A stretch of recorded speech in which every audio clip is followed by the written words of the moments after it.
قال رسول الله صلى الله عليه وسلم من اشترى ثوبا ب10 دراهم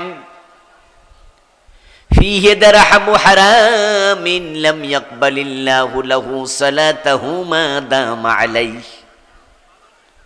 নবীজি বলেন, যে ব্যক্তি 10 দিরহাম দিয়ে একটি কাপড় কিনেছে, 9 দিরহাম হালাল, 1 দিরহাম হারাম, ওই 1 দিরহামের কারণে যতই নামাজ পড়ুক ওই কাপড় উপরে 1 রাকাত আল্লাহর কবুল করবেন না। আমরা সবাই জানি নামাজ জান্নাতের চাবি। হাদিসে আছে, তিরমিজির হাদিস, যদিও হাদিসের মান জয়ীফ কিন্তু আছে। এখন এই যে নামাজ পড়ে আপনি জান্নাতের চাবি অর্জন করবেন, চাবি খুঁজছেন, এখন আপনি হারাম খান, সুদ খান, গোশ খান। নবীজি তো বলছেন, লা ইয়াদখুলুল জান্নাতা লাহমুন নাবাতা মিন সুহুত ওয়া কুল্লু লাহমিন নাবাতা মিন সুহুতিন ফাকানাতিন নারু আওলা বি। যেই দেহটা হারাম খাইয়া মোটা তাজা হলো, ওই দেহ আল্লাহর জান্নাতে প্রবেশ করতে পারবে না। তো আপনি জান্নাতের চাবি পাইয়া লাভ কি? জান্নাতে ঢোকার অনুমতি তো নাই, হারাম খাইছেন। এই জন্য আমাদের নামাজ, আমাদের রোজা, আমাদের হজ, আমাদের যাকাত, এই আমলগুলো দিয়া আল্লাহর জান্নাত পাওয়া খুবই জটিল। আল্লাহর জান্নাত পাওয়ার জন্য যেই উপযোগী আমল প্রয়োজন, সে উপযোগিতার মাঝে যথেষ্ট ঘাটতি বিদ্যমান।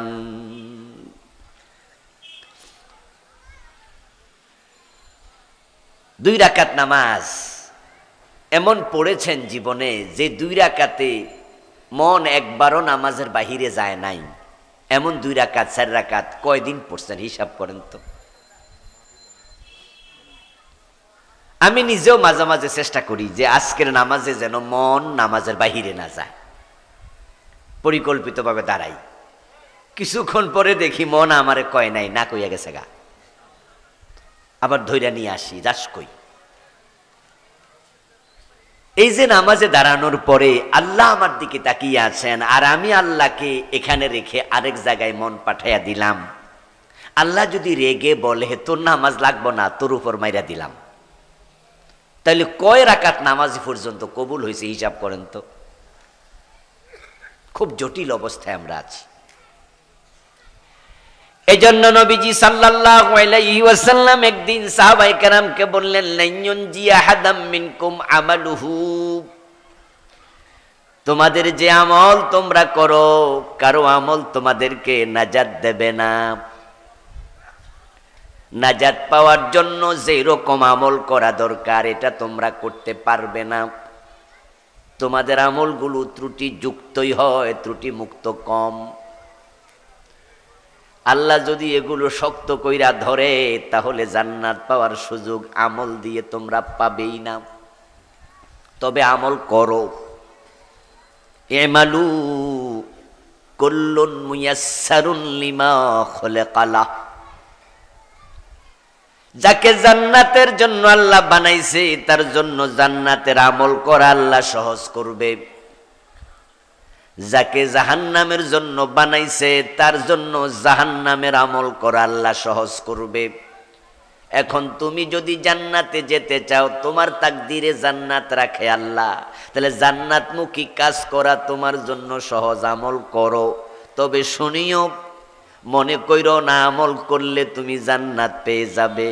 যেই মান সম্পন্ন আমল দরকার ওই আমল তোমরা করতে পারো না, পারবা না, এ সামর্থ্য তোমাদের সবার নাই। অথবা রাসূলুল্লাহ সাল্লাল্লাহু আলাইহি ওয়াসাল্লাম বুঝালেন, আল্লাহর যত নিয়ামত আছে ওই নিয়ামতের মোকাবেলায় আমল করার পরিমাণ তোমাদের কম।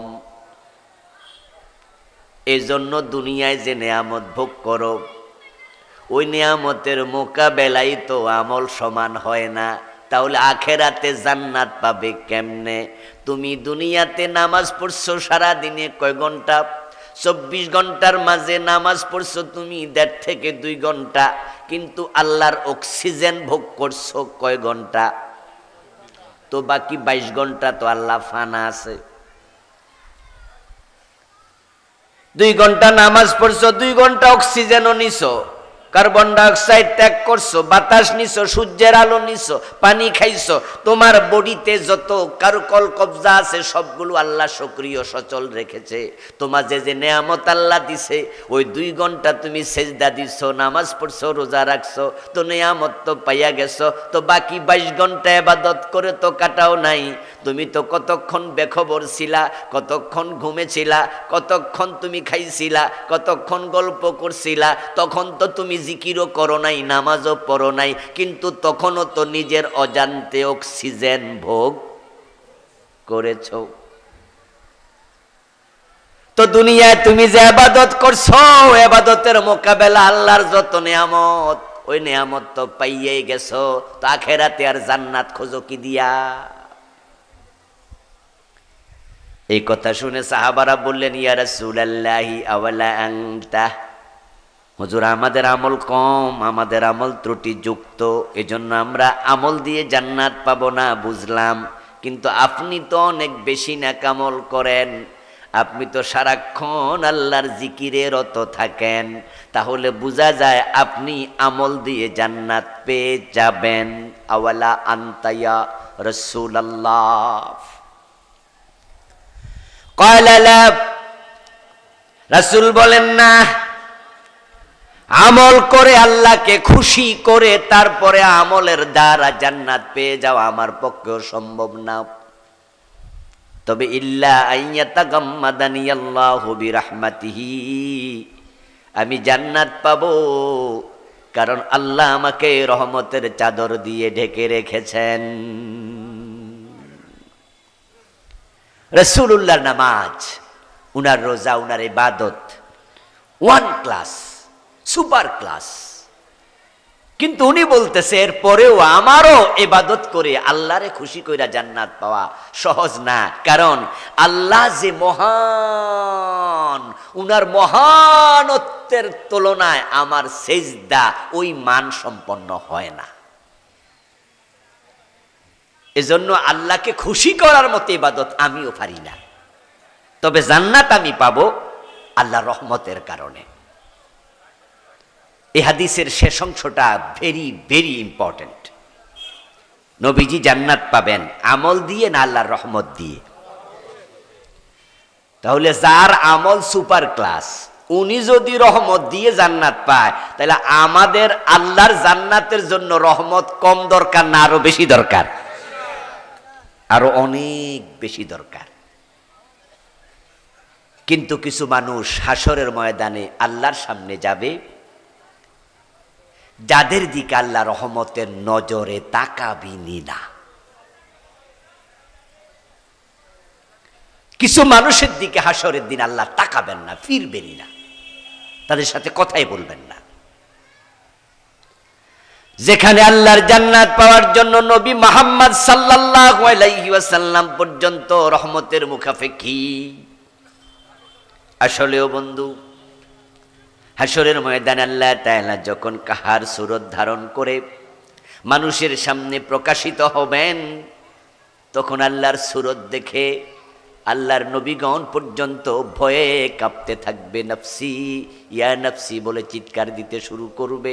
ভয়ের কারণে আল্লাহর চেহারার দিকে কোনো নবী মাথা তুলে তাকাবে না। আল্লাহ তাআলার চেহারার দিকে সেদিন কোন নবী পর্যন্ত তাকাতে সাহস করবেন না।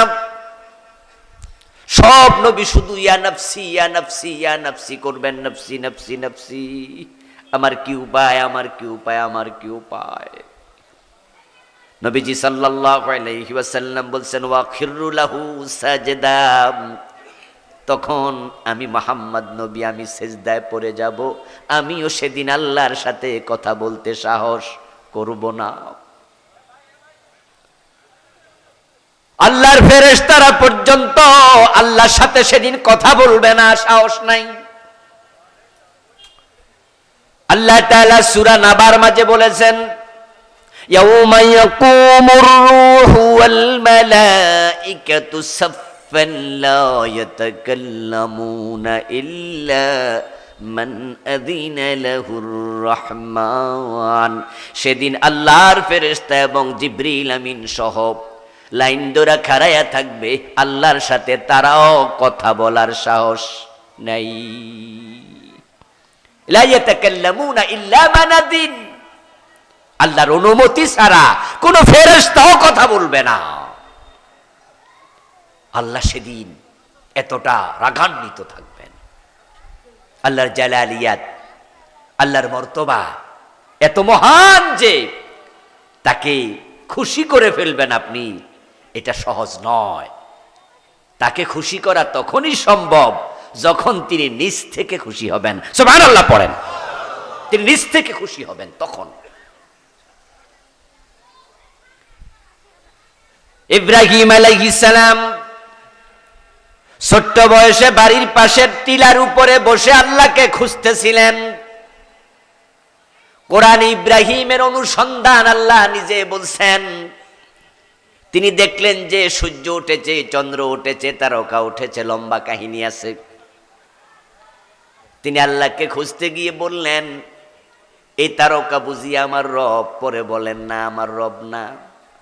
তারপরে চাঁদ দেখে বললেন, চাঁদ বুঝি আমার রব? তারপরে বলে না, এটা ডুবে গেছে, আমার রব না। তারপরে সকালে সূর্য দেখে বলেন, হাদা রব্বি হাদা আকবার, এটা বড়, এটা আমার রব। কিন্তু সূর্য যখন ডুবে গেল, ইব্রাহিম নবী তখন বলছেন, লা ইন লাম ইয়াহদিনি রব্বি লাআকুনান্না মিনাল কওমিদ দাল্লিন। আমার রব যদি আমাকে পথ না দেখায়, আমি পথ খুঁজে পাবো না। হিদায়াত আমরা পেতাম না যদি আল্লাহ না দেয়, জান্নাত আমরা পাবো না যদি আল্লাহ না দেয়। এজন্য জান্নাতটা পুরাটাই আল্লাহর রহমতের উপর ডিপেন্ড করবে। এখন আল্লাহর রহমত পাওয়ার জন্য আমাদেরকে কিছু ওসিলা ধরতে হবে, কিছু ভালো কাজ করতে হবে, কিছু আমল করতে হবে। কোরআন হাদিস যেটা বলে সেটা মানতে হবে। আর মানার সময়ও চিন্তা থাকবে, এই যে মানতেছি এটা দিয়ে জান্নাত মিলে যাবে তা না, বরং এটা মাইনা আমি আল্লাহরে খুশি করতে চাই, তিনি যেন রহমত দিয়া জান্নাত দেয়। সুবহানাল্লাহ। কনসেপ্ট যেন ক্লিয়ার থাকে ইসলাম মানার ক্ষেত্রে। কনসেপ্টে ভুল হলে খবর আছে। শয়তানের অহংকার শয়তানকে শেষ করে দিছে। এখন আপনি তাহাজ্জুদ পড়া যদি আপনি মনে মনে ভাবেন, আমি যে তাহাজ্জুদ পড়ি, বেহেশত আল্লাহ আমারে না দিয়া আর কারে দিব, তাহলে আপনি শেষ। আর আপনি চুরি কইরা, ডাকাতি কইরা যদি আপনি মনে মনে ভাবেন মদ খাইয়া, যে আমি যে মদ খাইছি আমার জায়গা দোজখেও নাই।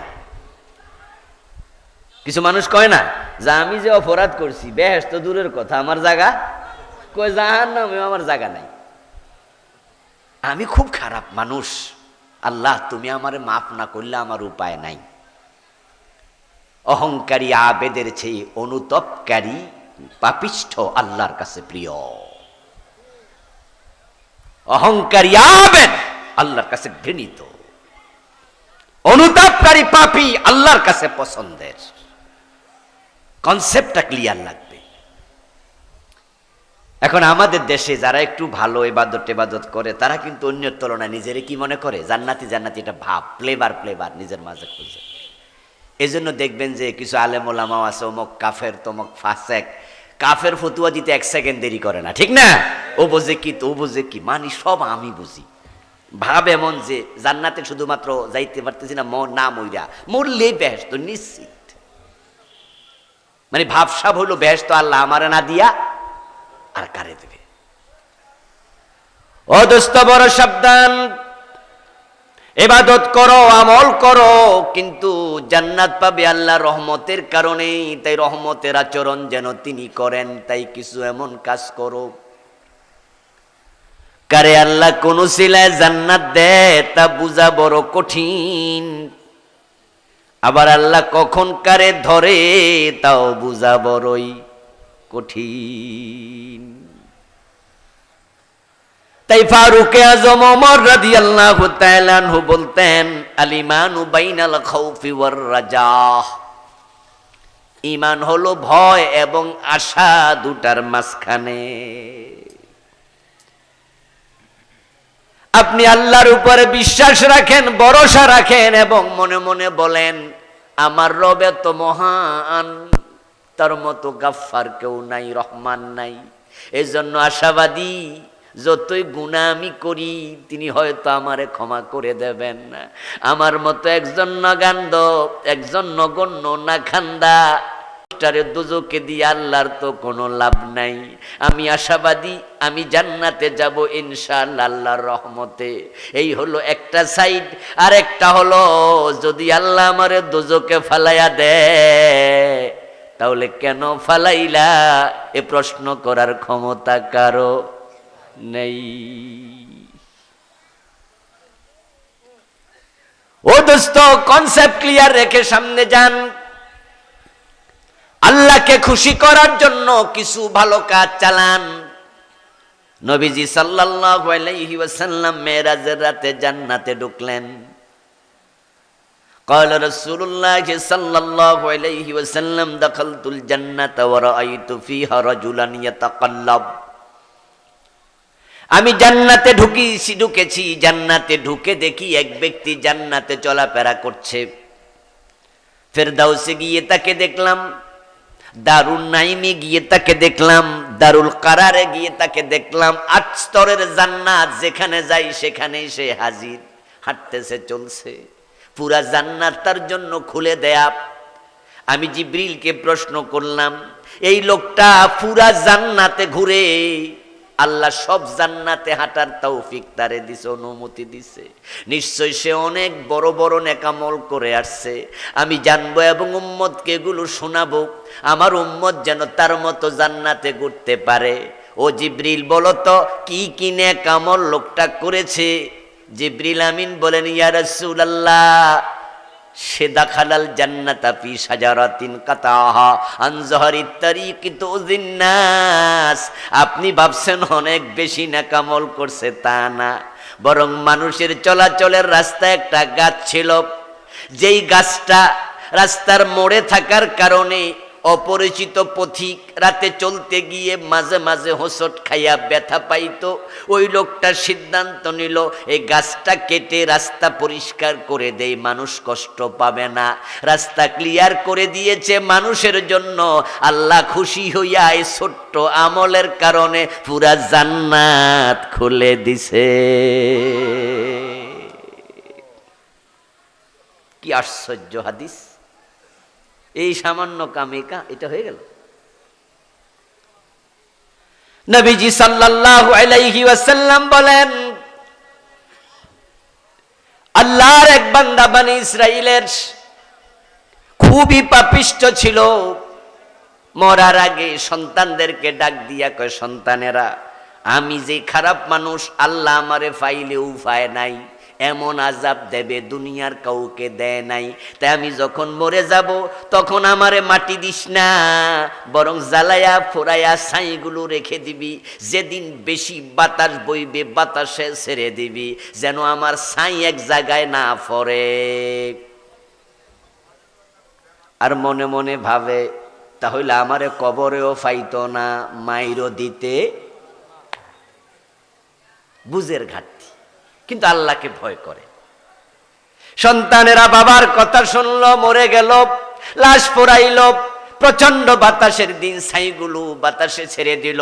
রাসূল বলেন, ফাকালা তাআলা লিল আরদি আদ্দিমা আখাস্তি ফাইদান হুয়া কায়েম ফাকালাল্লাহু লাহু মা হামালাকা আলা মা সানাতা। যখন তার চামড়া, তার দেহ, তার মাংস জ্বলে পুড়ে ছাই হলো, ছাই হওয়ার পরে জমিনের পৃষ্ঠদেশে মিশলো। আল্লাহ জমিনকে বলো, ও জমিন, আমার বান্দার দেহের অংশগুলো আমারে ফিরাইয়া দে। তখন আল্লাহর অর্ডারে ওই লোকটা আবার জীবিত হয়ে আল্লাহর সামনে দাঁড়ালো। আল্লাহ এবার তাকে বলে, তোর হিসাব নিকাশ পরে হবে, আগে তুই বল, তুই ফোলা মাইয়ার এই কথা কইলি কেন?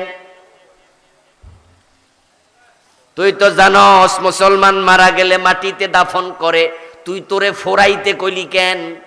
মা হামালা কালা মা সানাতা, এই কাজ কেন করলি হেডা ক। তুই মদ খাইছ, মানুষ মারছ, চুরি করছো, ডাকাতি করছো, এটি ফরে আগে হেডা ক। ওই লোকটা জবাব দে মিন খাশিয়াতিকা ইয়া রব, আল্লাহ তোমার মায়ের ডরে। অতটুকু বলার সাথে সাথে আল্লাহ বলে যে আমার এত ভয় পায় আমি তাকে কেমনে মারি, যা তোকে জান্নাত দিয়ে দিলাম। এতে খুশি। ও বন্ধু, 100 মানুষ খুন কইরা জান্নাত পাইছে এমন হাদিস আছে না নাই? শুধু একটা কুত্তারে পানি খাওয়াইয়া চরিত্রহীন নারী জান্নাত পাইছে বনি ইসরাইলের, সেটাও হাদিসে আছে। এই হাদিসগুলো পড়ার পরে মনে হয় আল্লাহর রহমত যদি পাইয়া যায় তাহলেই সারে। কিন্তু আবার যখন আদমের দিকে তাকাই, নবী ইউনূসের দিকে তাকাই, তখন টেনশনে আর ঘুম হয় না। আদমের মতো নবী যাকে আল্লাহ নিজ হাতে বানায়া ফেরেশতা দিয়া সিজদা করাইছে, ওই আদম নবী জান্নাতে আল্লাহর কয়টা কথা শুনে নাই? কাপড় চোপড় আছে না খুললা নিছে? খুলে নিয়ে গেছে। বলছিল আদম ওই গাছের কাছে যেও না, ফালা তাকরাবা হাযিহিশ শাজারা ফাতাকুনা মিনাজ জালিমিন, ওই গাছের কাছে যাইও না। আদম হাওয়া গেছে, সাথে সাথে জান্নাতের পোশাক আল্লাহ কাইরা নিয়ে গেছে, ল্যাংটা বানাইয়া দিছে। তারপর দুইজনে মিলে রব্বানা যালামনা আনফুসানা, আল্লাহর কাছে কথা কইয়া কইয়া ক্ষমা চাইছে। আল্লাহ ক্ষমা করছে কিন্তু জান্নাতে থাকতে দেয় নাই। দুজনকে কই যাও গা বেরিয়ে যাও, দুনিয়ায় যাও। এই কাহিনী আল্লাহ কোরআনে শুনায়া আমাদের বুঝায়, তোমাদের বাবা আদম, তোমাদের মা হাওয়া আমার একটা কথা শোনে নাই। আমি জান্নাতের কাপড় খুললা রাইখা দিছি, জান্নাত থেকে বের করে দিছি, আর তোমরা ডজন ডজন গুনাহ কইরা আমার জান্নাতে আসবা, স্বপ্ন দেখা লাভ নাই। ইউনূস আলাইহিস সালাম আল্লাহ মাছের পেটে 40 দিন বন্দী করছিল। মাছের পেটে গিয়া ইউনূস নবী বলছে লা ইলাহা ইল্লা আনতা সুবহানাকা ইন্নী কুনতু মিনাজ জালিমিন, আল্লাহ আমি জুলুম করছি, অন্যায় করছি। ইউনূস নবী কোন অন্যায় করছিল? তাফসীর পড়ুন।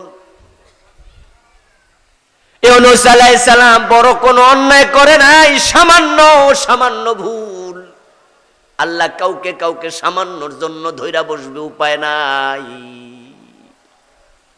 ইউনূস আলাইহিস সালামের নবুয়তের এলাকা ছিল ইরাকের নিনুয়া নামক অঞ্চলে, ফোরাতের এই তীরে।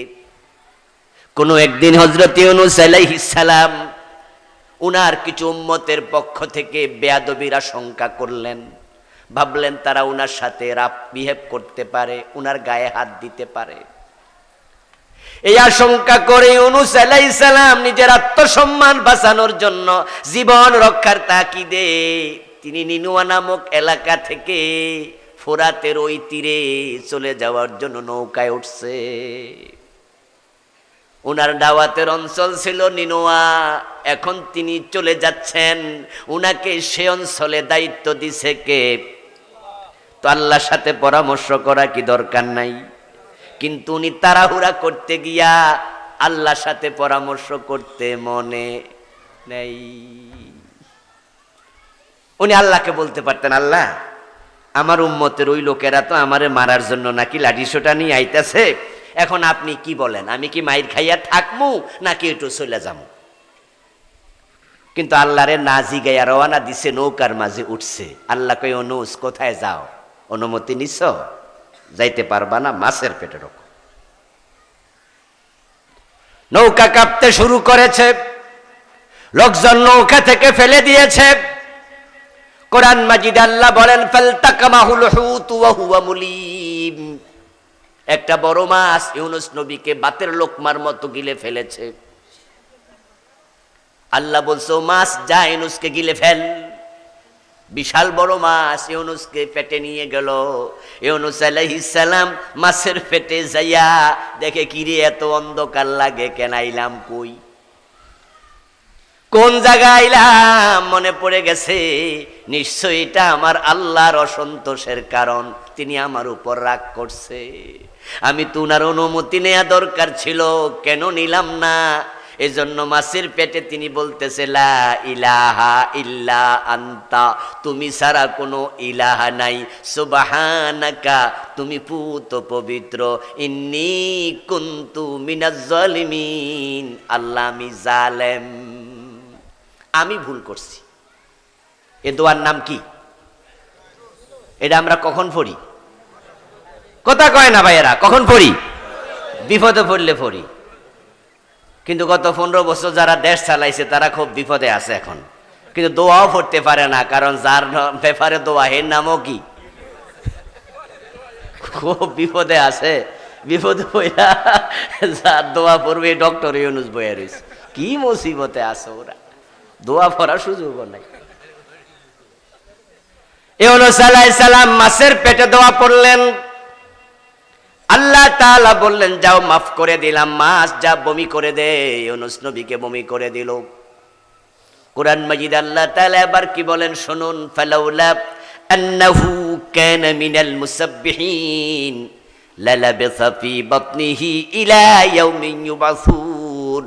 ইউনুস যদি মাছের পেটে দোয়া না পড়তো, নিজেকে জালেম বলে স্বীকৃতি না দিত, আমার তাসবিহ না পড়তো, মাছের পেটে ইউনুসকে আমি কিয়ামত পর্যন্ত বন্দী করে রেখে দিতাম।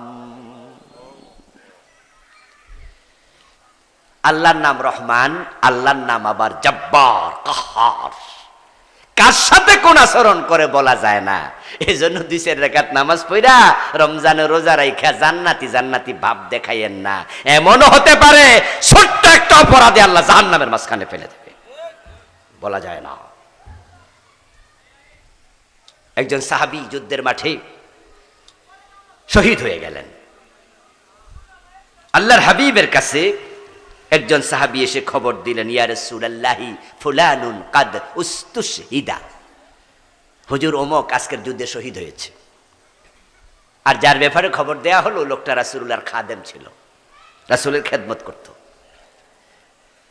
যখন বলল ইয়া রাসূলুল্লাহ অমুক আজকে শহীদ হয়ে গেছে, নবীজি সাথে সাথে বললেন কাল্লা قد رأيته في النار بعبات قد غلها, অসম্ভব, তুমি কও সে শহীদ হয়েছে, আমি তাকে জাহান্নামে দেখে এসেছি।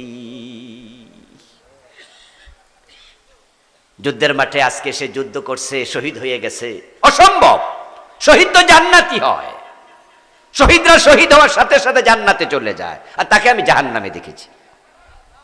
কোন কারণে? রাসূল এবার ব্যাখ্যা করছে, বিআবাআতিন কাদ গাল্লাহা, যে একটা যুদ্ধের গনিমতের মাল থেকে সে একটা চাদর চুরি করেছিল, ওই একটা চাদর চুরি করাতে আল্লাহ তাকে জাহান্নামে ফেলে দিচ্ছে, শাহাদাত কবুল করে নাই। যুদ্ধের মাঠে মারা যাওয়ার পরও শাহাদাত কবুল হয় নাই। আল্লাহ কারে কেমনে ধরে কারে কেমনে ছাড়ে মুঠেও খাওয়া যায় না। এজন্য আল ঈমানু বাইনাল খাউফি ওয়ার রাজা, সাবধান থাকেন প্রিয় ভাইয়েরা। এখন যে আল্লাহর রহমত ছাড়া জান্নাত পাওয়া যাবে না, হাসরের ময়দানে আল্লাহ তাআলা কিছু মানুষের দিকে তিনি ফিরে তাকাবেন না। আর হাসরের দিন আল্লাহ যাদের দিকে ফিরে তাকাবেন না তারা কারা? আমি 14 ধরনের মানুষের কথাই বইতে লিখেছি, আমার লেখা আখেরাত নিয়ে বইটা, ওহিরায়নায় পরকাল, 500-র উপরে হাদিসে বইটা আমি এনেছি, 400 পৃষ্ঠার বই, অনেক বড় বই। আখেরাতের একবারে ঝকঝকা কনসেপ্ট আমি এর মাঝে তুলে ধরেছি আলহামদুলিল্লাহ। আমি 14 ধরনের মানুষ আপনাদেরকে হাদিস থেকে এখন শোনাবো, যাদের দিকে আল্লাহ তাকাবেন না মানে রহমত পাবে না, আর যারা রহমত পাবে না তারা জান্নাত পাবে না। খুব জটিল হয়ে যাবে সেদিন। এই 14 ধরনের মানুষ আপনি কিনা, আপনার নাম আবার সেখানে আছে কিনা, এটা একটু খুঁজবেন। আল্লাহ না করুক যদি আমাদের কারো নাম সেখানে থাকে, এখন তাওবা করে ভালো হওয়ার সুযোগ আছে না? আমরা ওখান থেকে আল্লাহ থেকে বলে নাম কাটায়া নিতে চাই। আপনি যদি রাজি হন, আল্লাহ রাজি হয়ে যাবে এক সেকেন্ডে। আপনি রাজি হবেন যে অপরাধ আমি আর করব না, আল্লাহ ক্ষমা করতে এক সেকেন্ডও দেরি করবে না। আল্লাহ এবং রাসূল তো রহমান, রাসূল রাহমাতুল লিল আলামিন, দুইজনের নামের সাথে রা হা মিম জড়িত। যখন মক্কা বিজয় হলো, আল্লাহর হাবিব তখন বললেন যে আজকের এই দিনে আমি তোমাদের সকলকে ক্ষমা করে দিলাম। আনতুম তুলাকা, তোমরা সবাই ক্ষমাপ্রাপ্ত। লা তাসরিবা আলাইকুমুল ইয়াউম, আজকে আমি কোনো প্রতিশোধ নেব না। ইল্লা ফুলানান ফুলানান ফুলানা, তবে হ্যাঁ অমক অমক অমক, তাদের ক্ষমা নাই। হাইসু ওয়াজাদতুমুহুম ফাকতুলুহুম, ও আমার সাহাবারা, এই যে কয়টা নাম বলছি ওদেরকে যেখানে পাও সেখানে কতল করো। নবীজি যাদেরকে ক্ষমা করলেন না তাদের মাঝে একজন ছিল ইকরামা ইবনে আবি জাহল, আবু জাহেলের ছেলে ইকরামা। আবু জাহেল তো বদরের যুদ্ধের দিনে জাহান্নামে চলে গেছে, তার ছেলে ইকরামা বলছে ইকরামার ক্ষমা নাই, তারা যেখানে পাও সেখানে কোপ দিয়া মেরে ফেলবা, কল্লা কেটে ফেলবা। এই খবর যখন ইকরামা শুনল, তখন সে মক্কা থেকে বেরিয়ে পালাতে শুরু করলো। ইকরামা স্ত্রী রাসূলুল্লাহর কাছে হাজির হলো, ইয়া রাসূলুল্লাহ, আমি আবু জাহেলের পুত্রবধূ ইকরামা, আমি ইকরামার বউ আপনার কাছে আসছি, আমি কালেমা পড়ে মুসলমান হয়েছি। রাসূলুল্লাহ শুনে খুশি হয়ে গেলেন, বৌমা তুমি ইসলাম গ্রহণ করছো, মাশাআল্লাহ ভালো, তো তুমি আমাদের সাথে থাকো। এবার ইকরামার বউ কই, ইয়া রাসূলুল্লাহ, একটা প্রস্তাব আমার আছে। যদি আবু জাহেলের ছেলে ইকরামা, যার ক্ষমা নাই আপনি ঘোষণা করছেন, যদি সেও কালেমা পড়তে রাজি হয়, আপনি কি তাকেই ক্ষমা করবেন না? আমার রাসূল মুখের উপরে বলে দিলেন কালেমা পড়লে সেও ক্ষমা পেয়ে যাবে। এই কথা প্রিয় নবীর মুখ থেকে শুনে ইকরামার বউ একজন দাসকে সাথে নিয়ে ইকরামাকে খুঁজতে বের হয়ে গেলেন।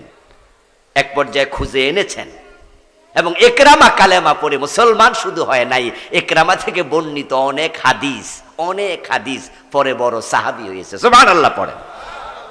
আল্লাহ এবং রাসূল এত ভালো, এত ক্ষমাকারী। 14 ধরনের মানুষের দিকে আল্লাহ তাআলা চোখ তুলে তাকাবেন না, রহমত দেবেন না। যদি আলোচনা শোনার পরে আমার নাম আপনার নাম সেখানে থাকে, আমরা তাওবা করে আজকে আল্লাহ তাআলাকে বলে সেখান থেকে মুক্তি নিতে চাই। আল্লাহ তৌফিক দান করো, বলেন আমিন। কোরআনে সূরাতুল বাকারার 174 নম্বর আয়াতে আল্লাহ বলেন, ইন্নাল্লাযীনা ইয়াকতুমুনা মা আনজালাল্লাহু মিনাল কিতাব, যারা এই কিতাবে নাজিল হওয়া এলেম গোপন করে, ওয়ায়াশতারুনা বিহি সামানান কালিলা, এবং আল্লাহর কিতাবকে অল্প মূল্যে বিক্রি করে, লা ইউকাল্লিমুহুমুল্লাহু ইয়াওমাল কিয়ামা, আল্লাহ কিয়ামতের দিন তাদের সাথে কোনো কথা বলবেন না, ওয়ালা ইউযাক্কিহিম, তাদেরকে ক্ষমা করবেন না, ওয়ালাহুম আযাবুন আলীম, তাদের জন্য কঠিন আযাব প্রস্তুত আছে। আল্লাহ যাদেরকে ক্ষমা করবেন না, 14 জনের মাঝে 1 নাম্বার যে কোরআনের বিধান গোপন করে। কোরআনের বিধান গোপনকারী এমন লোকেরা হয় আলেম। যারা নন আলেম, এরা তো কোরআনের বিধান অনেকে জানে না, আর গোপন করব কি? হেরার কথা কইয়া লাভ নাই। যারা ইসলামের বিধানই জানে না, হেরার কথা কইয়া লাভ কি? যারা জাহেল আছে, যারা অজ্ঞ আছে, কাল আনাম, ওরা তো গরু ছাগল।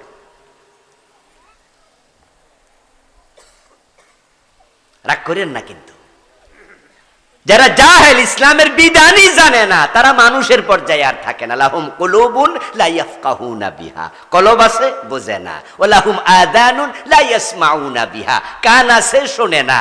ওয়া লাহুম আয়ুনুন লা ইউবসিরুনা বিহা, চোখ আছে তারা দেখে না। উলাইকা কাল আনাম, আল্লাহকে এগুলো গরু ছাগল, বাল হুম আদাল, আরো খারাপ। এক হুজুর ওয়াজ করছিল যে ফজরের নামাজ যদি জামাতে না পড়ে কাজা করেন তাহলে কিন্তু 80 হোক বা দোজক। কি কইলেন হুজুর? এক ওয়াক্ত নামাজ কাজা করলে 80 হোক বা দোজক? হুজুর নামাজ আমি পড়ছি তো, তবে সূর্য ওঠার পরে পড়ছি। এটাই তো কাজা। ফজরের নামাজ কি সূর্য ওঠার পরে পড়ে না আগে? বিধান কি? তা আপনি পরে পড়ছেন কেন? বলে হুজুর ঘুম তো ধরছিল, উঠতে পারতাম, উঠি না, একটু আলিসি লাগছিল। হুজুর কয় 80 হোক বা। হুজুর 80 হোক বা মানে কি? কয় মিয়া 2,88,00,000 বছর। হুজুর ফজরের নামাজ তো পড়ছি তার সময় ছাড়া, তাতেই 2,88,00,000 বছর। এক হোক বা, তাহলে 80 দিয়া ফুরন দিলে কত বছর? তো সলিমউদ্দিন যে নামাজই পড়ে না আমার স্বাস্থ্য ভাই, হুজুর হের কোনো হোক বাই নাই। এলেম গোপন কারা করে? যাদের এলেম আছে। যাদের এলেম নেই হে গোপন করব কি? এই মামলার আসামি হবে 1 নাম্বার ওলামা, যেই ওলামারা আল্লাহর জমিন, আল্লাহ দ্বীন কায়েমের পক্ষে কথা বলে না। আল্লাহ যাদের দিকে কিয়ামতের দিন তাকাবেন না, ইয়াকতুমুনা মা আনজালাল্লাহু মিনাল কিতাব, এই কিতাবে আল্লাহ যা নাজিল করছে যারা গোপন করে। নামাজের কথা কোরআনে আছে, সব হুজুর নামাজের ওয়াজ করেছে, কে গোপন করেছে? করেনি কেউ। রোজার কথা আছে, রমাদান আসতেছে, সব হুজুর ওয়াজ করবে রোজা রাখো, কিন্তু চোর ধরে হাত কাটো, ডাকাত ধরে শুলে দাও, জেনা করলে 100 বেত লাগাতে হবে। আলা লাহুল খালকু ওয়াল আমর, সাবধান, সৃষ্টি যার, আইন চলবে শুধু তার। এই ওয়াজগুলো করে না এমন আলেম আছে না নাই? আল্লাহর আইনের পক্ষে ওয়াজই করে না, নামাজ রোজা জিকিরের ওয়াজ করে। আপনাদের কাছে আমার প্রশ্ন, যেই কোরআনে নামাজের কথা আছে, ওই কোরআনে চোর ধরে হাত কাটার কথা আছে না নাই? নামাজ পড়া কি নফল না ফরজ? চোর ধরে হাত কাটা নফল না ফরজ? দুইটা ফরজ, একটা বললে আরেকটা কার জন্য গোপন রাখলা? না বলার কারণ হচ্ছে, চোরের বিরুদ্ধে বললে সমাজে যারা চোর তারা খেপে যাবে।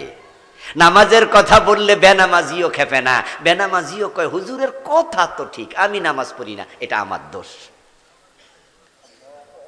কিন্তু চোর ধরে হাত কাটার কথা বললে তো সমাজের নেতারা খেপে যায়, কারণ আমাদের দেশে অধিকাংশ নেতাই চোর। এ দেশে রাজনীতি করে কেন জানেননি? পেটের জন্য। অধিকাংশ নেতা পেটের ধান্দায় রাজনীতি করে, যার কারণে আমাদের দেশে রাজনীতিবিদ নেতারা ক্ষমতা পাইলে আঙ্গুল ফুলে কলা গাছ হয়ে যায়। এমপি মন্ত্রী হওয়ার জন্য কোটি কোটি টাকা খরচ করে, কারণ হইতে পারলেই তো কেল্লা ফতে। এজন্য আমি বলি, যদি দুর্নীতি বন্ধ করে দেওয়া হয় তাহলে বাংলাদেশের রাজনীতিবিদ কমে যাবে, সবাই ব্যবসায় মনোযোগী হবে, চাকরিতে মনোযোগী হবে। দুর্নীতির আশায় রাজনীতি করে, দুর্নীতি কমিয়ে দাও, নেতা পাবা না। চাঁদাবাজি বন্ধ করে দাও, অনেক দলে কর্মী পাওয়া যাবে না।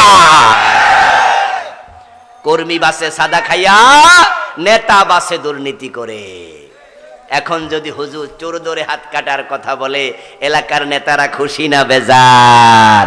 এজন্য হুজুর শুধু নামাজ রোজার ওয়াজ করে, চোরের হাত কাটার ওয়াজ করে না।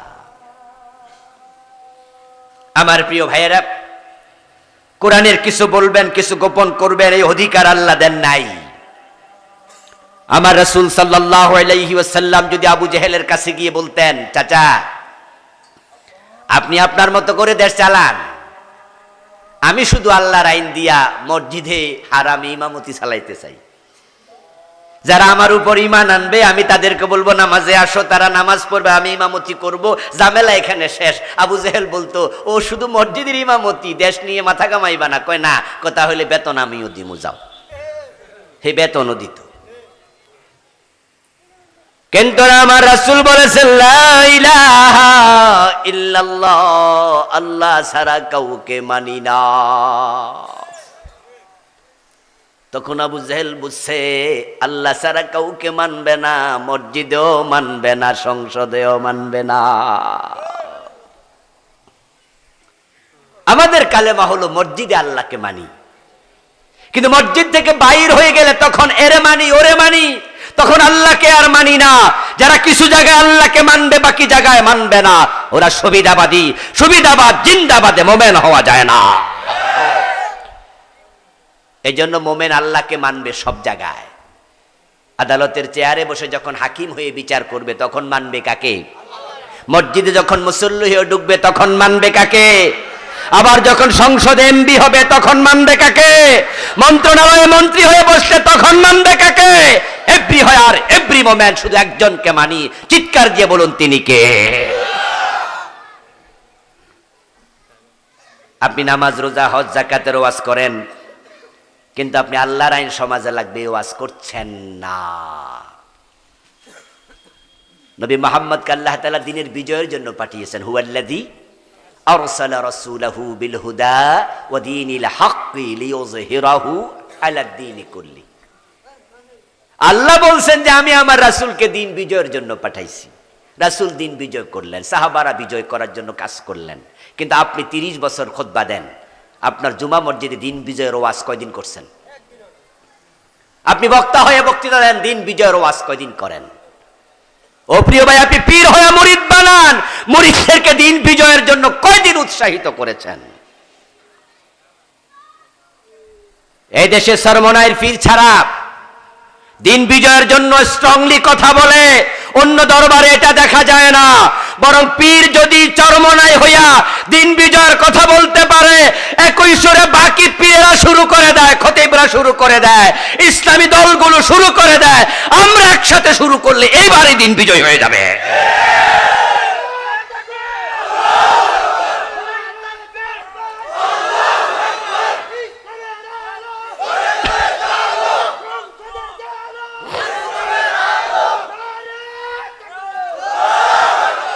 আমার বন্ধু সরমনের পীর সাহেব যদি দ্বীন বিজয়ের কথা বলতে পারে, অন্য দরবারের সমস্যা কি? হ্যাঁ, সরমনের পীর সাহেব দ্বীন বিজয়ের কথা বলাতে নির্বাচনে দাঁড়াইছে, ঘুষি মাইরা দাঁত ভাঙা ফাটাই ফেলছে, ঠিক না? অন্যরা দীক্ষা কয় সারছে কাম, আমার দাঁতও ভাঙা লাগবে।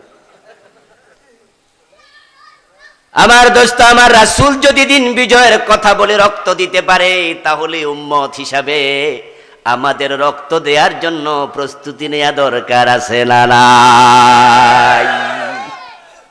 ইসলামের কিছু বলবেন, কিছু বলবেন না, হাসরের দিন আল্লাহ আপনার দিকে ফিরে তাকাবেন না। যারা কোরআনকে স্বল্প মূল্যে বিক্রি করে, তাহলে বেশি দামে বিক্রি করলে অসুবিধা নাই, ঠিক না?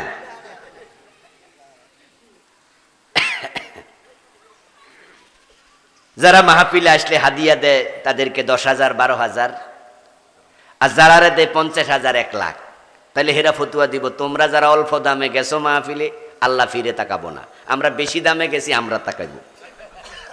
কি বুঝানো হলো? বুঝানো হলো দুনিয়ার বিনিময়ে আখেরাত বিক্রি করা। কারণ পুরা দুনিয়াটাই আল্লাহর কাছে স্বল্প মূল্য। হাদিসে আসছে, দুনিয়া যদি আল্লাহর কাছে মাছির ফাঁকা পরিমাণ মূল্যবান হতো, আল্লাহ কোনো কাফেরকে দুনিয়া থেকে 1 গ্লাস পানি পান করতে দিতেন না। অর্থাৎ দুনিয়ার চাকরির কাছে, দুনিয়ার ক্ষমতার কাছে, দুনিয়ার লোভের কাছে আপনি আখেরাত বিক্রি করবেন।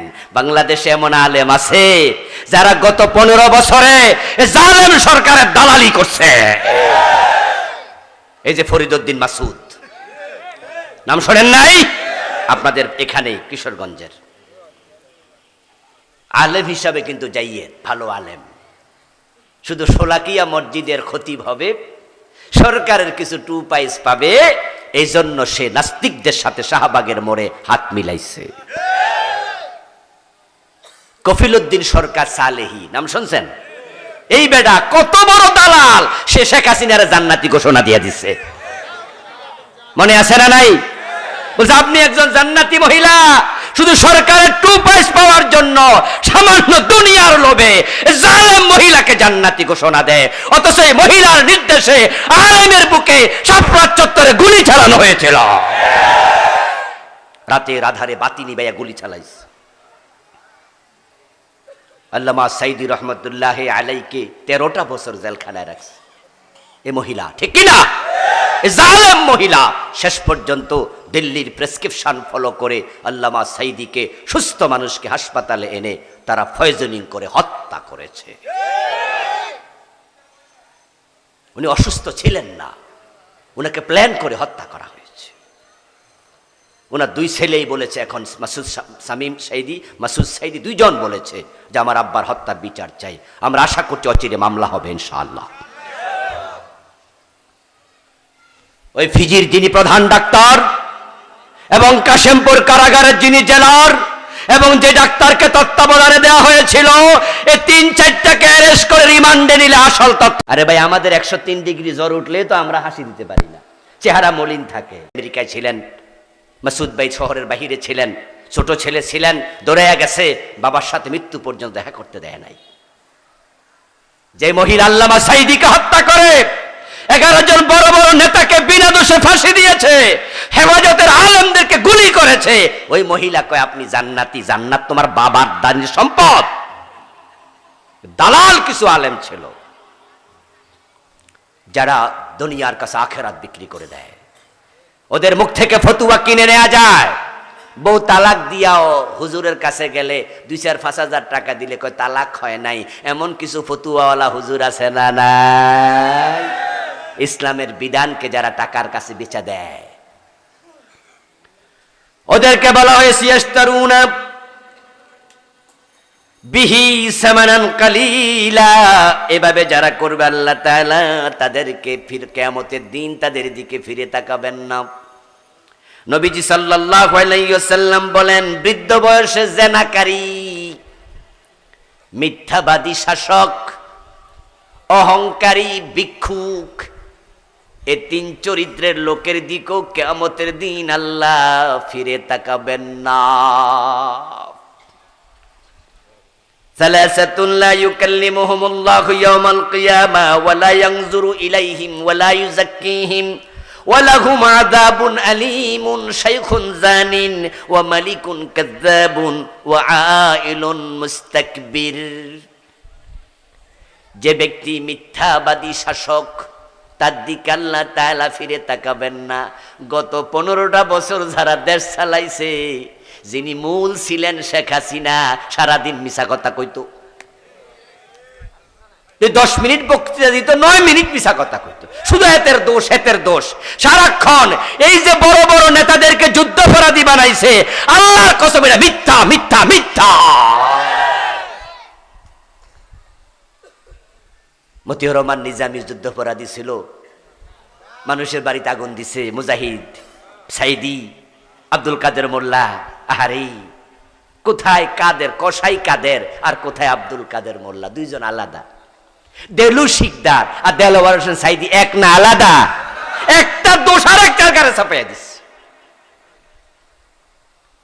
সুখরঞ্জন বালি হিন্দু, ওরে শিখাইয়া আনছে, তুমি আদালতে গিয়ে দাঁড়াইয়া বলবা যে দেলোয়ার হোসেন সাইদি তোমার বাইরে মারছে, বিশা বালি খুন করছে।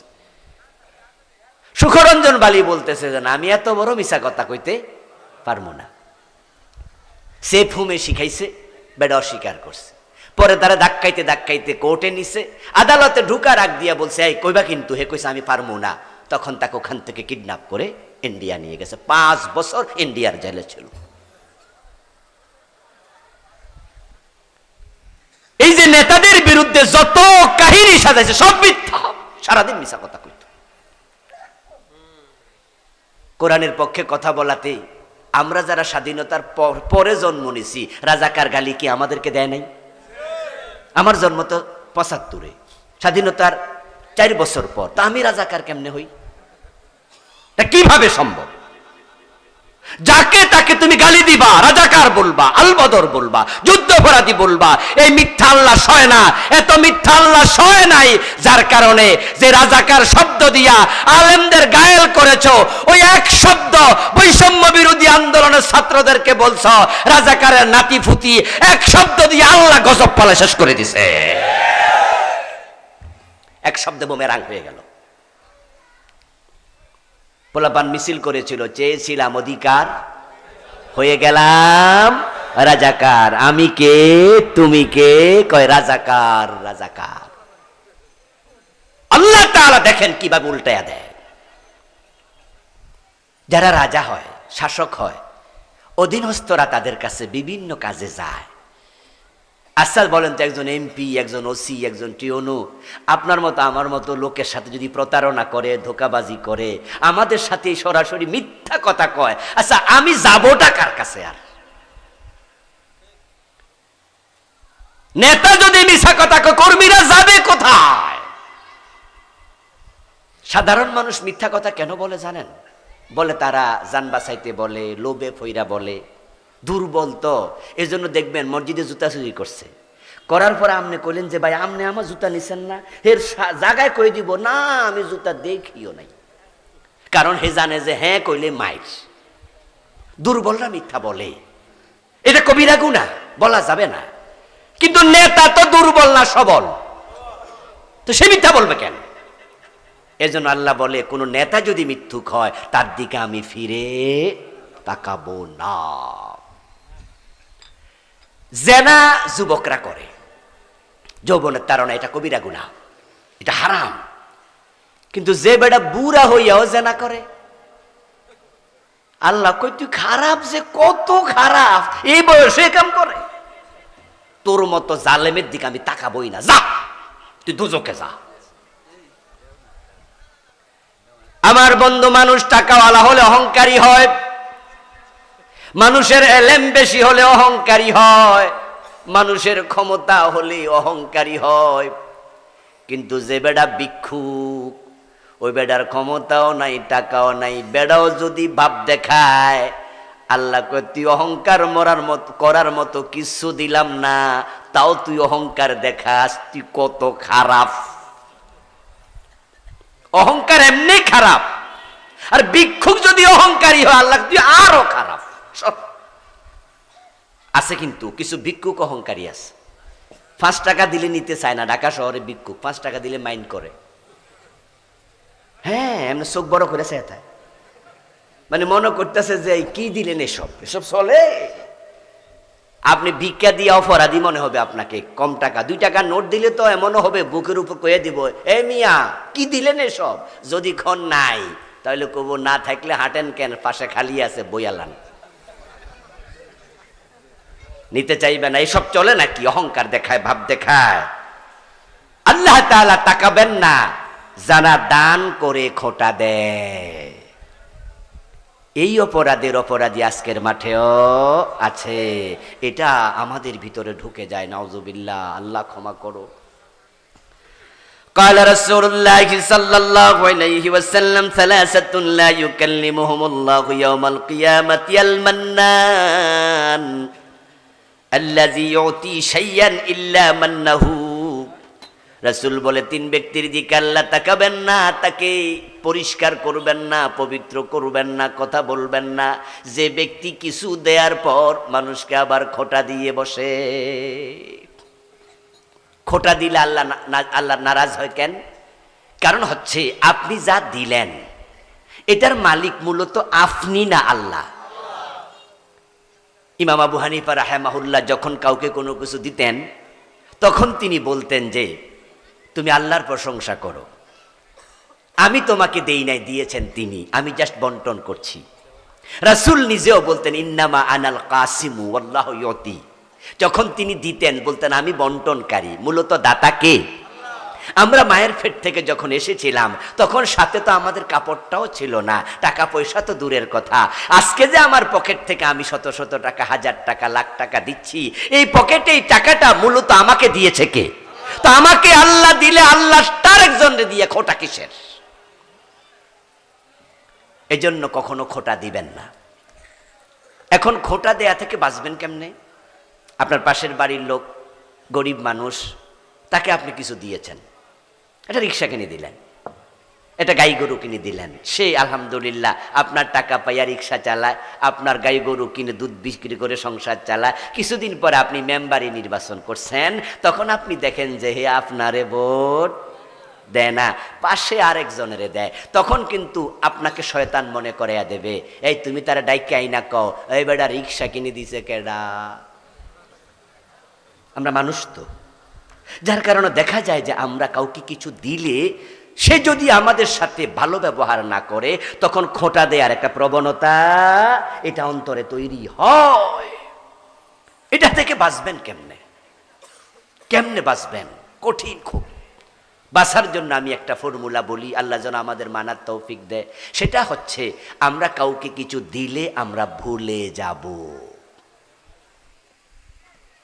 ওয়ালা তামনুন তাস্তাকসির, সূরা আল মুদ্দাসসিরে প্রিয় নবীজি আল্লাহ যে কয়টা অর্ডার করলেন শুরুর দিকে, তার মাঝে একটা অর্ডার ছিল ওয়ালা তামনুন তাস্তাকসির। ও প্রিয় নবী, আপনি কাউকে ফিরে পাওয়ার আশায় কোনো দান করবেন না, বরং যাকে দান করবেন তার পক্ষ থেকে কোনো ফিডব্যাকের আশা মনে রাখবেন না, বরং আপনি ভুলে যান, তাকে দিছেন এটা মনে রাখাই দরকার নাই। মানুষের একটা স্বভাব আছে, স্বভাবটা খুব জঘন্য স্বভাব, কিন্তু সেটা হচ্ছে উপকার করিলে ক্ষতি করে। এটা অভ্যাস মানুষের, এই অভ্যাসটা যবে করে দেবেন আপনি কমপক্ষে করবেন না। তো আপনি দেওয়ার সময়ও মাথায় রাখেন, যারে দিছি হে আমার ক্ষতি করব, ক্ষতি করব তাই বলে দেয়া বন্ধ করা যাবে না। কুনতুম খায়রা উম্মাহ উখরিজাত লিন্নাস, আপনাকে আল্লাহ বানাইছে মানুষের জন্য, দেন আপনি, অসুবিধা নাই। সে ক্ষতি করবে এটা হতেই পারে, ভুলে যান। শেরে বাংলা একে ফজলুল হক অনেক বড় নেতা ছিলেন, উনার কাছে এক ব্যক্তি তার গ্রাম থেকে পাঠাইছে এক ছেলেরে, আমার কথা বইল, আমার কথা বইলা উনাকে বলবা যে তুমি ফর্ম ফিল আপ করতে পারো না টাকার অভাবে, অমুক চাচা পাঠাইছে যেন ফর্ম ফিল আপের টাকাটা দেয়। তো শেরে বাংলার কাছে আসার পরে বলছে, অমুকে আমারে পাঠাইছে, আমি অমুকের ছেলে, আপনি আমার একটু ফর্ম ফিল আপের টাকা দিবেন, আমি গরিব, পারি না। তো শেরে বাংলা নাকি তাকে জিজ্ঞাসা করছে কত টাকা, তো 12 না 13 টাকার কথা বললো, অনেক আগের ঘটনা। তো উনি 12-13 টাকা যা চাইছে দিলেন, দিয়া 1 হাত লম্বা একটা বাঁশের কঞ্চি দিলেন। তো ওই ছেলে জিজ্ঞাসা করতেছে, চাচা এটা আবার কি করবো? কই যে কেন বাঁশ দিবা না? বাঁশ তো আমার দিবা, আমি জানি দেশের স্বভাব তো সবার এমন, তাই যেন ফিরাই দেওয়ার সময় তুমি তো শিক্ষিত হইবা, বড় হইবা, হইয়া বাঁশ দিলে যেন কিন্না দেয়া না লাগে, তাই এটাও দিয়া দিলাম, এটাই দিও। জানি না এই কাহিনী কতটুকু সত্য, তবে এটাই বাস্তব। আমাদের অনেকের স্বভাব উপকার করিলে ক্ষতি করবে, তাই বলে কি উপকার করা বন্ধ করে দেবেন? না, উপকার করা বন্ধ করবেন না, কিন্তু ভুলে গেলে তখন আর খোঁটা দেবেন না। টাকনুর নিচে যে পুরুষ কাপড় পরে রাসূল বলছে তার দিকে আল্লাহ ফিরে তাকাবেন না। কি জঘন্য কথা! এই মামলার আসামি আজকের মাহফিলে আসেনি, এখানেও আছে, নিজেরটা এখন সানজে এখনই টাকনুর নিচে আছে। قال رسول الله صلى الله عليه وسلم والمسبل إزاره, 3 ব্যক্তির দিকে আল্লাহ তাকাবেন না। একই হাদিস 12 বার এসেছে, 12 বার 3 3 3 3 3 বলে বলে, তার মাঝে হলো যে তার কাপড় টাকনুর নিচে ঝুলাইয়া দেয়। টাকনুর নিচে কাপড় ঝুলাইলে কোনো অফিসে বেতন বাড়ছে আমি শুনি নাই। টাকনুর নিচে কাপড় পরার কারণে কোন অফিসারের প্রমোশন হয়েছে আমি শুনি নাই। কিন্তু কোন কারণে টাকনুর নিচে কাপড় পরে এটা আমি আজ পর্যন্ত বুঝিও নাই। ফাও ফাও, এই কবিরা গুনাহটা যুবকরা করছে, ফাও ফাও।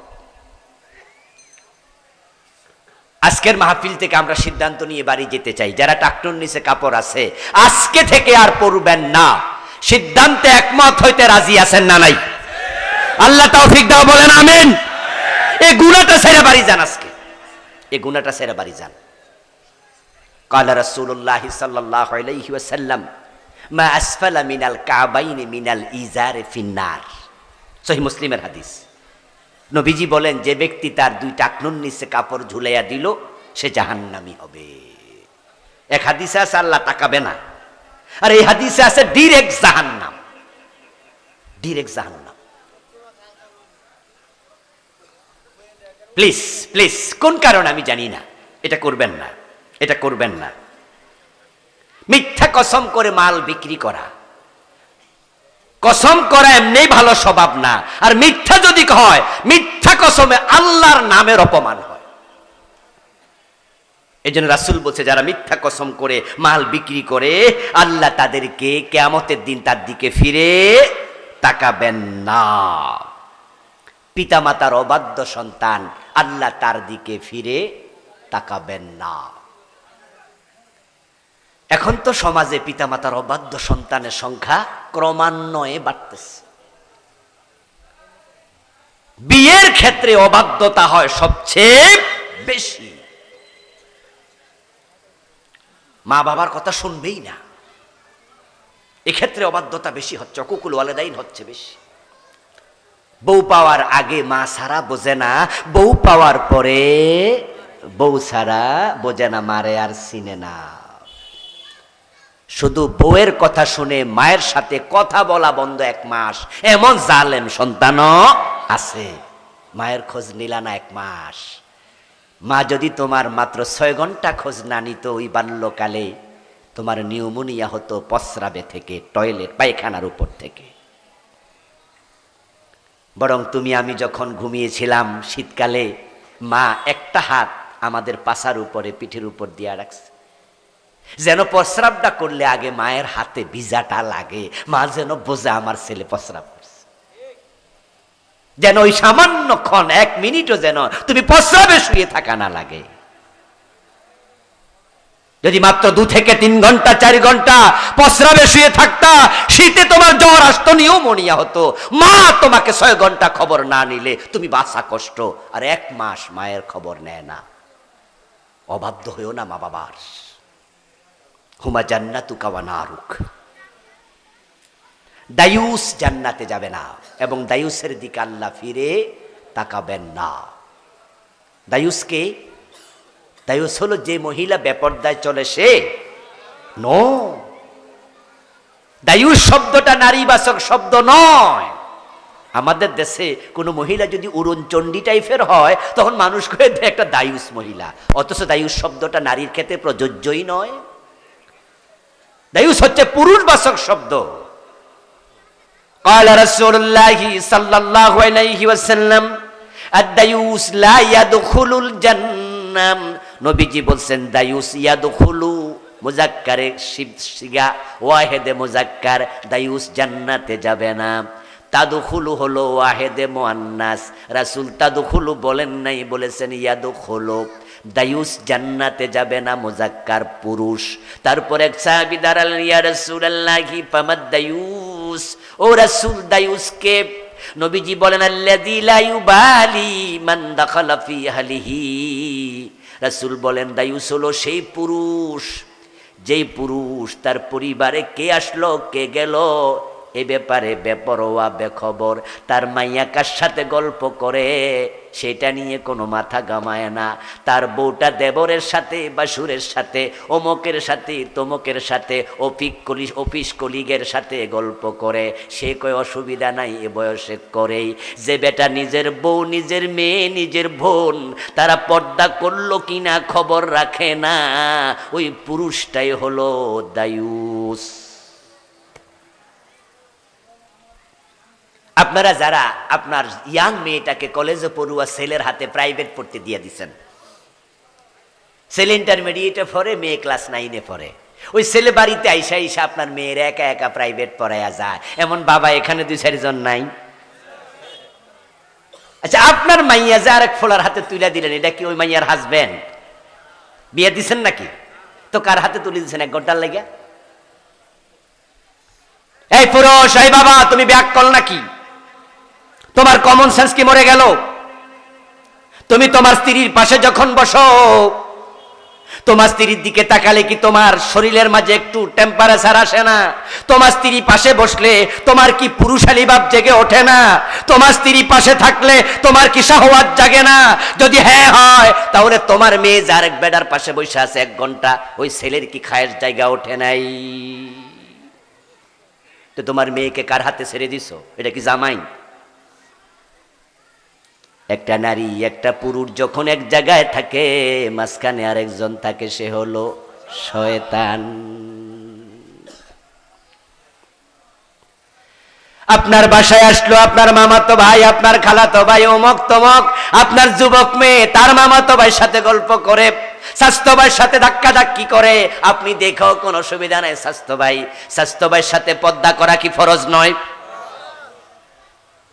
আপনার মেয়ে কলেজে যায়, বোরকা সিলাইয়া দেন নাই, 1000 পুরুষ তাকায়া থাকে, ওই মেয়ের জন্য পর্দা করা ফরজ, আপনি করেন নাই।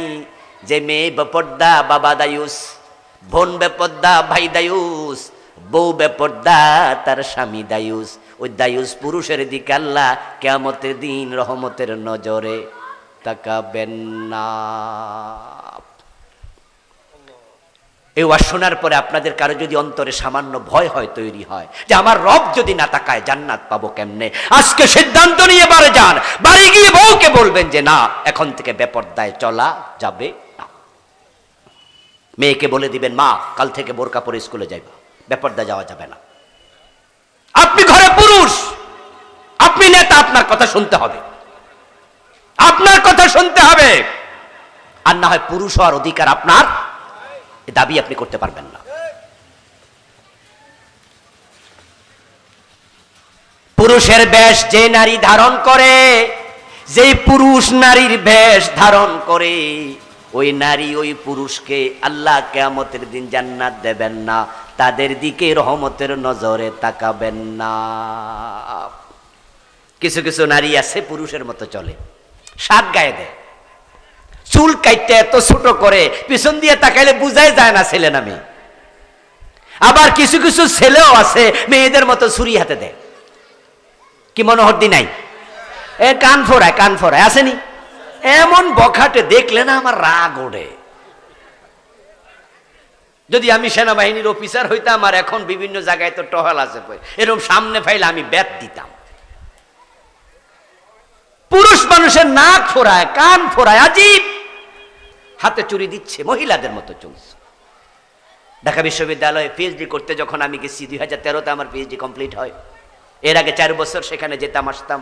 একদিন আমি আমাদের লাইব্রেরির সামনে, ইউনিভার্সিটি লাইব্রেরির সামনে বসে বসে খেচুরি খাচ্ছিলাম, জোহরের নামাজ পড়ে আবার অফিসে কাজ, লাইব্রেরিতে কাজ। তা আমি বসে বসে টেবিলে বাহিরে কিছু দোকান আছে, বসে বসে খেচুরি খাচ্ছি। এর মাঝে দেখি সামনে, আমার সামনে বরাবর দাঁড়ানো, ওই দিকে ফিরে এক ভদ্রলোক ছাত্র চা খাইতেছে, এক হাতে চা খাচ্ছে বোঝা যায়, ওইদিকে ফিরে আর এক হাতে বিড়ি টানতেছে, বিড়ির ধোঁয়া এভাবে লারে বোঝা যায়, ধরেন আমার থেকে 10-12 হাত দূরে। তা আমি একটু অবাক হয়ে তাকালাম যে হায়রে, একসাথে বিড়িও খায় চাও খায়, এরকম কাম ইউনিভার্সিটি পরে কি যে মজা পাচ্ছে, বিড়ি টানে একবার, চা টানে আর একবার। তা আমি মনে মনে ভাবছি, এই ছাত্র তো কদিন পরে ম্যাজিস্ট্রেট হবে, সে তো কয়দিন পরে টিউনো হবে, এরা তো বড় বড় মেধাবী, দেশে বড় বড় চেয়ারে যাবে। এই ফোলা যদি চেয়ারে বসে জাতিরে জ্বালাই ছাড়বো, ঠিক না? এর মাঝে দেখিও ভদ্রলোক ওদিক থেকে আমার দিকে ফিরছে, দক্ষিণ দিকে ফিরা ছিল, আমিও দক্ষিণ দিকে, উনি উত্তর দিকে ফিরছে। ফেরার পরে দেখি এটা একটা মাইয়া। আমি তো কই সারছে কাম, ভাবলাম কি আর ফাইলাম কি, যে মাইয়া মানুষ, কারণ তার শার্ট গায়ে, চুল কাটা, বুঝতে পারিনি পিছন দিয়ে এটা মেয়ে। আবার বিড়ি খাইতেছে, মেয়ে মানুষ, কল্পনাও তো করিনি। যারা মেয়ে হয়ে ছেলের মতো, ছেলে হয়ে মেয়ের মতো চলবে, রাসূল বলছে কিয়ামতের দিন আল্লাহ ফিরে তাকাবে না, কারণ তোমাকে মেয়ে বানিয়েছেন, ছেলে বানিয়েছেন কে? আল্লাহর নিজামকে, আল্লাহর শৃঙ্খলাকে তুমি বৃদ্ধাঙ্গুলি দেখিয়েছ। সাবধান। কিন্তু যারা শরীফার গল্পের নামে বাংলাদেশের সিলেবাসে সরাসরি LGBTQ সমকামিতা সাপ্লাই দিছিল গত বছর, পাঠ্যসূচির অন্তর্ভুক্ত করেছে। কোনো মেয়ে নিজেকে ছেলে মনে করবে, তাকে ছেলেই ভাবতে হবে। তা শরীফ তাকে শরীফা মনে করবে, শরীফা তাকে শরীফ মনে করবে। এটাই যদি আইন হয় তাহলে তো গজব হয়ে যাবে। যেখানে সুরত ধরাই হারাম, সেখানে বেডা নাকি ডাইরেক্ট বেডি। গত সরকার সিলেবাস এটা ঢুকাইছিল, এ নিয়ে আমরা কথা বলেছি, আপনারা পত্র পত্রিকায় দেখেছেন। পরিকল্পনা ছিল এই দেশে সমকামিতা সাপ্লাই দেয়া। আলহামদুলিল্লাহ ওদের ষড়যন্ত্রকে আল্লাহ ব্যর্থ করে দিয়েছেন। এখন আল্লাহ তাআলা ওদেরকে দেশ থেকে সরাইয়া দিয়া বাংলাদেশের সিলেবাসকে, বাংলাদেশের মানুষকে আল্লাহ রাহু মুক্ত করে দিয়েছেন। আমি জানি না কোন বদভ্যাসটা আপনার ভিতরে আছে। যে কয়টা বললাম, যদি কোনোটা কমন পড়ে যায়, আজকে সিদ্ধান্ত নিয়ে বাড়ি যান যে এই বদভ্যাসটা আমি আর আমার জীবনে থাকতে দেব না। প্রতি মাহফিল থেকে কিছু কিছু নেন, ছোট্ট ছোট্ট বালিকণা, বিন্দু বিন্দু জল গড়ে তোলে মহাদেশ, সাগর অতল। আকাশ থেকে বৃষ্টির ফোঁটা ছোট ছোটই পড়ে, কিন্তু জমা হতে হতে বন্যা হয়ে যায়। ফুল থেকে মৌমাছি সামান্য সামান্য মধু নেয়, নিয়ে জমা করতে করতে 3 কেজি 2 কেজি হয়ে যায়। প্রতিটা মাহফিল থেকে সামান্য সামান্য নেবেন, আমলে পরিণত করবেন, আল্লাহ আপনার কলবকে তাকওয়া দিয়ে ভরপুর